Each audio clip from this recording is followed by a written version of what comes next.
India has the second largest Muslim population in the world. Every minority has been dwindling in its number, or if I may use the word which is harsher, decimated in Pakistan.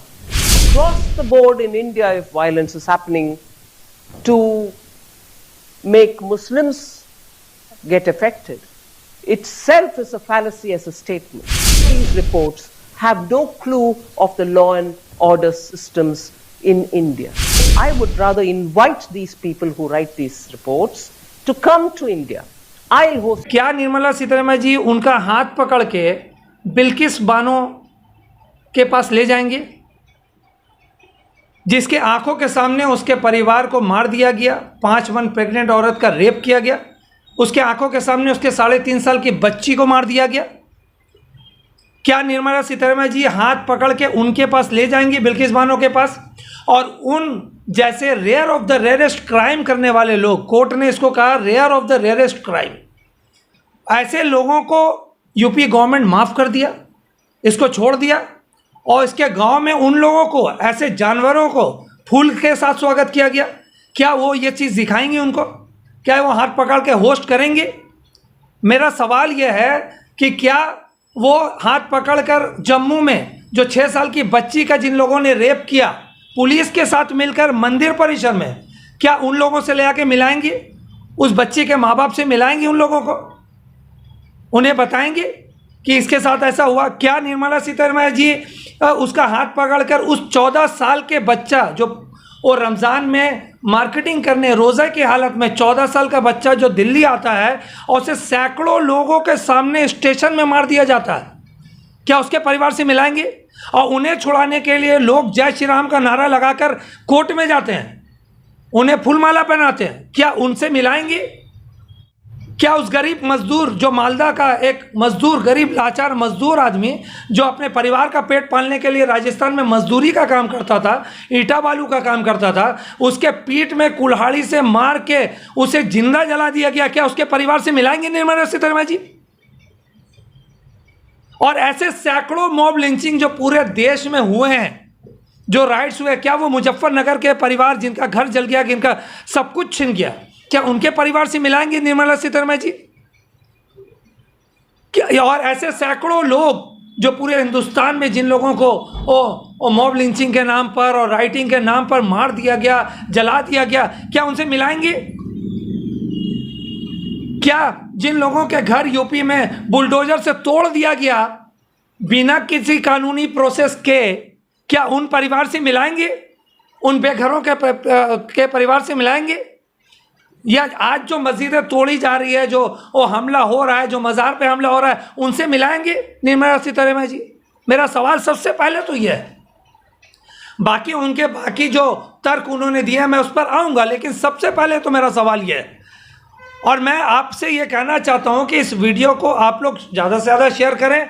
अगर कोई आपका जान पहचान Washington में है, DC में है, New York में है, अमेरिका में है, तो उनको प्लीज़ फॉरवर्ड कीजिए कि ये सवाल उनके सामने फिर से निर्मला सीतारमण जी के सामने रखा जाए, उन्हीं की तरफ से, कि क्या हमें आप ये भी पिक्चर दिखाएंगे इंडिया का? ये भी एक जो घिनौना सीन है जिसे आप लोग एक गिफ्ट रैप में पैक करके छिपा देना चाहते हैं, उसको दिखा पाएंगे आप? क्या उनसे मिलाएंगे आप? अब आइए निर्मला सीतारमण जी के दूसरे पॉइंट पर, जहाँ पर उन्होंने कहा कि वर्ल्ड की second largest Muslim population India में है। इसमें उनका क्या किरदार है? इसमें उनका क्या, बीजेपी का या हमारा इंडियन गवर्नमेंट का उसमें क्या पार्टिसिपेशन है? अरे वो आज का नहीं है। आज पाकिस्तान और बांग्लादेश से ज़्यादा लोग आज यहाँ इंडिया में ज़्यादा मुसलमान रहते हैं, ये आज़ादी से है। जब पार्टीशन हुआ था ना, तो मुसलमानों ने हिंदुस्तान को अपना ज़मीन समझा, मुसलमानों को दिया गया था पाकिस्तान जाओ या इंडिया में रहो। हमने चॉइस किया कि हम इंडिया में रहेंगे, ये देश हमारा है, ये ज़मीन हमारा है, ये मिट्टी हमारी है, हमारे बाप दादा की कब्रें यहाँ पर दफन है। हम नहीं गए पाकिस्तान, हम यहाँ पर रहा, हम इस देश से मोहब्बत करते हैं। तो दुनिया का सेकेंड लार्जेस्ट पॉपुलेशन अगर इंडिया में है, तो इंडिया में इसमें उनका क्या पार्टिसिपेशन है? वो क्या कहना चाहती है? क्या वो मार देती, कत्ल कर देती, क्या कर देती? वो तो है तो है।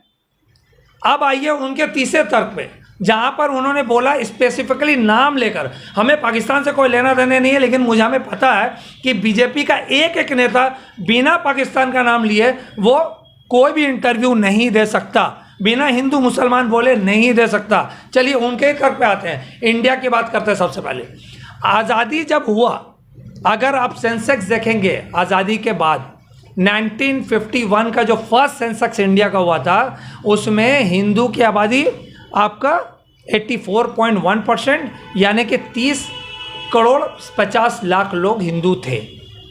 वेयर एज मुस्लिम्स वर 9.4%, जो आपका 3.5 करोड़, और आज़ादी से पहले 4 करोड़ 60 लाख। तो यहाँ से जब पार्टीशन हुआ बांग्लादेश और इंडिया, जब पूरा पाकिस्तान था, इंडिया पाकिस्तान का जब पार्टीशन हुआ, उस वक्त हिंदुओं का पॉपुलेशन 84.1% और मुसलमान का पॉपुलेशन था 9.4%। जबकि बीजेपी आईटी सेल और ऐसे सारे जो वीएचपी, बजरंग दल, जो सोशल मीडिया, व्हाट्सएप यूनिवर्सिटी चल रहा है ना, कि इंडिया में मुसलमानों की आबादी 3% थी, ये बढ़कर और आज 14% हो गया है। ये सरासर झूठ और सिर्फ झूठ है, ये एक प्रोपेगेंडा है। अगर सेंसस उठा के देखेंगे, मैं कोई बहुत बड़ा डेटा निकाल के नहीं बैठा हूँ, मैं इंडिया सेंसस की बात कर रहा हूँ, उठा के देख लीजिए। तो 9.4% से मुसलमानों की आबादी 2011 लास्ट सेंसस हुआ है। 2021 का सेंसस नहीं हो पाया because of the Covid lockdown, वो आने वाला है, आएगा, हम लोग देखेंगे। बट अगर 2011 के सेंसस से हम कंपेयर करें तो हिंदू की आबादी 84.1% से गिर के 79.8% हुआ है, माने 80% हुआ है, 4% उनका गिरावट हुआ है। अगर मुसलमानों की बात करें तो 9.4% से बढ़कर 14.2% हुआ है, 4% यहाँ पर बढ़ा है।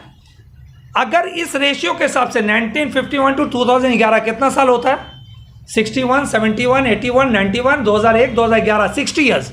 60 सालों में अगर मुसलमानों की आबादी जिस रेशियो से बढ़ी है, उस रेशियो की बात करें, अगर आप आरएसएस और बीजेपी का फॉल्स प्रोपेगेंडा की बात करें, व्हाट्सएप यूनिवर्सिटी की बात करें, तो ये एक प्रोपेगेंडा फैलाती है कि अगर इस रेशियो से मुसलमानों का जो पॉपुलेशन बढ़ रहा है, बड़ा खतरा है और इससे आने वाले 2050 तक पूरा मुस्लिम राज्य हो जाएगा। ये कितना बड़ा झूठ और मजाक है देश के साथ, पता है आपको कितना बड़ा झूठ है? अगर 2011 से 2000 हम लोग 1951 से 2011 का 60 साल का रेंज देखेंगे, अगर इस वे से अगर मुसलमान पॉपुलेशन पर ईयर बढ़ता है तो it will take another 1000 years. 1000 साल लगेगा मुसलमान को हिंदू की पॉपुलेशन को कंपेयर करने में, 1000 years, which is next to impossible.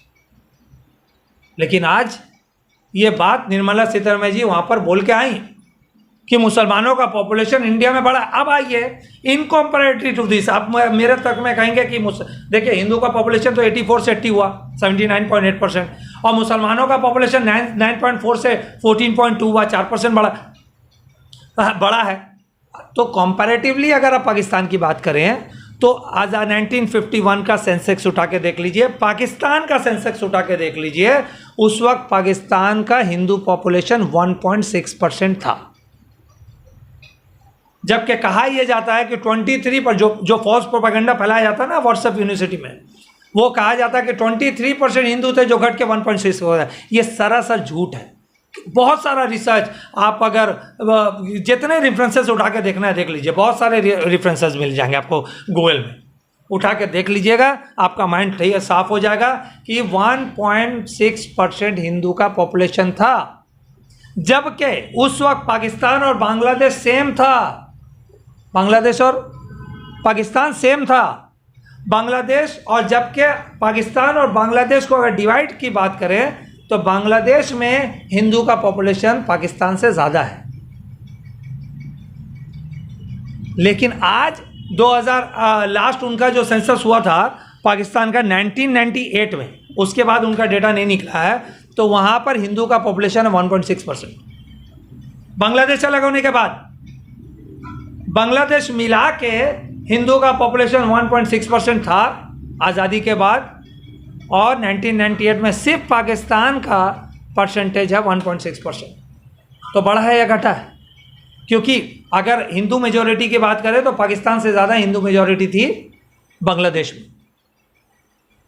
तो वो कटने के बाद भी 1.6% सस्टेन कर रहा है।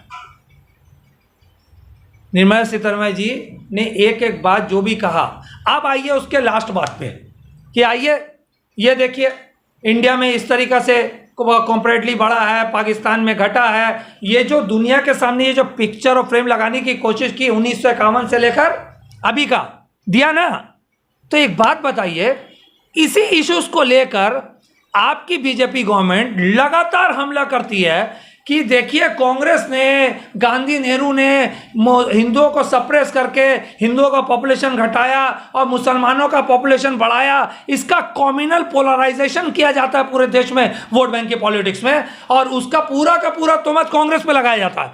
लेकिन आज जब वाशिंगटन डीसी में बैठ के बात करने की बात हुई तो निर्मला सीतारमण जी ने उसका क्रेडिट खुद ले लिया कि 1951 से 2011 में 2021 में अभी मुसलमान का पॉपुलेशन बढ़ा, इसका क्रेडिट निर्मला सीतारमण जी ले रही। लेकिन इसी पॉइंट को जब इंडिया में वो लोग एक्सप्लेन करती हैं तो इसका ब्लेम देती हैं कांग्रेस के ऊपर कि देखो कांग्रेस ने किस तरह से हिंदू को प्रताड़ित किया है। तो यार be very specific and clear. आप ये दुनिया के सामने दिखाना चाहती हैं कि मुसलमानों का पॉपुलेशन बढ़ा है, ये दिखाकर क्रेडिट लेना चाहती हैं कि देखिए मुसलमान कितने अच्छे हालात में हैं। और इंडिया में इसी पॉइंट को लेकर पूरे इंडिया में आप एक प्रोपेगेंडा और लड़ाई और दंगा फसाद करा के हर जगह एक कम्युनल माइंड पोलराइजेशन डाल कर ये बताती है कि मुसलमानों का पॉपुलेशन बढ़ रहा है, मामूल का पॉपुलेशन बढ़ रहा है, और देखो इसने गांधी और नेहरू फैमिली ने कर दिया, ये कांग्रेस ने करवा दिया। क्या करना क्या चाह रहे हैं आप मुंह फाड़ के वाशिंगटन डीसी में बोल के चली आई आप कि देखो यहाँ बढ़ रहा है, देखो कितना अच्छा सेकुलर प्लेटफॉर्म है। तो बी स्पेसिफिक क्या है, अच्छा हुआ ना खराब हुआ, let it be very clear. और ये सवाल यूएसए के सिटीजन्स और वो इकोनॉमिक फोरम्स को पूछना चाहिए। तो इसीलिए मैं आज चाहता हूं कि आप लोग इस वीडियो को ज़्यादा से ज़्यादा शेयर करें। अपने कोई दोस्त अगर यूएसए के में है आपका, अगर वहाँ पर भेजिए, वहाँ पर भी उनको शेयर करने बोलिए कि ये वीडियो वहाँ तक पहुँचे और इन स्पेसिफिक क्वेश्चंस पे फिर दोबारा सवाल हो कि उन्हें जवाब देने के लिए सच बोलना पड़े और सच सामने लाना पड़े। बहुत बहुत शुक्रिया। जय हिंद।